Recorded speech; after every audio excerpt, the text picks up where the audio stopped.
Hello everyone, welcome to ICT classes. तो कौन कौन रेलवे की न्यू वैकेंसीज का वेट कर रहे हो? देखो, 2018 के बाद अब तक रेलवे ने एएलपी एंड टेक्नीशियन की वैकेंसी को रिलीज नहीं किया है, नहीं लेके आई है।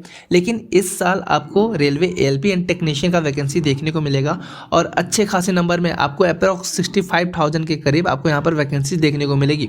ओके ना, एएलपी में एंड टेक्नीशियन में। तो वैसे स्टूडेंट्स जिन्होंने तो आईटीआई किया उनको तो बहुत ही ज़्यादा इसमें फ़ायदा होने वाला है।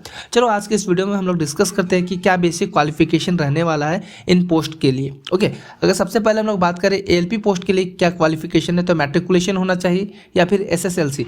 मैट्रिकुलेशन के साथ आपके पास आईटीआई होना चाहिए एनसीवीटी से, या एससीवीटी होना चाहिए आपका रिलेटेड। देखो कौन कौन सा ट्रेड यहाँ पर बताया गया है ना, armature and coil winder, electrician, electronic mechanic, fitter, heat engine, instrument mechanic, machinist, mechanic diesel, mechanic motor vehicle, millwright, maintenance mechanic, mechanic radio and TV, refrigeration and air conditioning, refrigeration and AC इसी को बोला जाता है mechanic, tractor mechanic, turner and wireman का यहाँ पे आपको qualification मांग रहा है। या फिर अगर आपके पास ये सब नहीं है ना, तो आपके पास मैट्रिकुलेशन या एसएसएलसी होना चाहिए और जो रिलेटेड ट्रेड ऊपर बताया गया है जितना भी, उसमें आपको अप्रेंटिसशिप होना चाहिए। ओके, तो आप इसके लिए एलिजिबल हो जाओगे। या फिर अगर ये भी नहीं है तो आपके पास 3 साल का डिप्लोमा इन मैकेनिकल होगा, इलेक्ट्रिकल होगा, या फिर इलेक्ट्रॉनिक या फिर ऑटोमोबाइल इंजीनियरिंग होना चाहिए।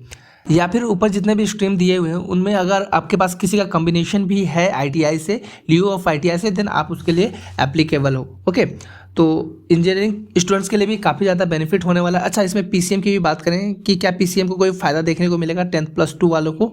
ओके, देखो एएलपी के लिए जो भी क्वालिफिकेशन बताया गया ना, उसमें पीसीएम वाले एप्लीकेबल नहीं हो सकते, वो अप्लाई नहीं कर सकते। ओके, चलो उसके बाद बात करते हैं आरआरबी टेक्नीशियन पोस्ट के लिए क्या क्वालिफिकेशन रहने वाला है। तो मैट्रिकुलेशन या फिर एसएसएलसी, साथ में आपके पास आईटीआई होना चाहिए एससीवीटी से, या एससीवीटी होना चाहिए रिलेवेंट ट्रेड में। तो देखो जो टेक्नीशियन के पोस्ट रहते हैं ना, बहुत सारे पोस्ट रहते हैं, डिफरेंट पोस्ट रहते हैं, तो डिफरेंट ट्रेड का उसमें रिक्वायरमेंट रहता है। तो मैंने आपको कई सारे ट्रेड अभी ऊपर बताए हैं, है ना, इन्हीं में से कोई ना कोई ट्रेड का रिक्वायरमेंट उसमें भी देखने को मिलेगा। ओके, तो वो उसका क्वालिफिकेशन रहने वाला है। डिफरेंट पोस्ट के लिए डिफरेंट ट्रेड का क्वालिफिकेशन रहेगा।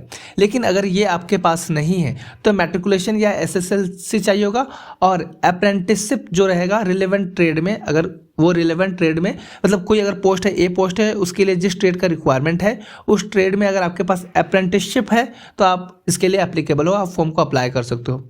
ओके ना, साथ में आपको टेक्नीशियन के पोस्ट में एक पोस्ट देखने को मिलता है एसएनटी, है ना, सिग्नल एंड टेलीकम्युनिकेशन, और इस पोस्ट के लिए पीसीएम वाले भी अप्लाई कर सकते हैं। पीसीएम दैट मीन्स 10+2 में 11th-12th में उनका क्या होना चाहिए subject, physics, chemistry and math, मतलब कि फिजिक्स और मैथ्स होना चाहिए।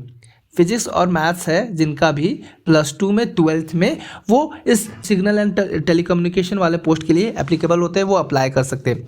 तो हाँ, पीसीएम वालों के लिए भी यहाँ पर फायदा है। देखो ये जो सिग्नल एंड टेलीकम्युनिकेशन वाला पोस्ट है ना, इसमें आईटीआई वाले स्टूडेंट्स भी, इंजीनियरिंग वाले स्टूडेंट्स भी अप्लाई कर सकते हैं। ओके, लेकिन हाँ पीसीएम वालों के लिए ये वैकेंसीज रहती है तो वो अप्लाई कर सकते हैं, और उतना मुश्किल नहीं रहता है। अगर आप देखो तो हाँ, कैंडिडेट्स काफ़ी ज़्यादा अप्लाई करेंगे डेफिनेटली, लेकिन अगर आपने अच्छे तरीके से तैयारी की है तो निकलता है ना, एग्ज़ाम निकलते हैं। मेरे 1-2 फ्रेंड के निकले हुए हैं, ये इस पोस्ट में अभी भी काम कर रहे हैं। तो बस एक छोटी सी यही अपडेट थी क्वालिफिकेशन के रिगार्डिंग।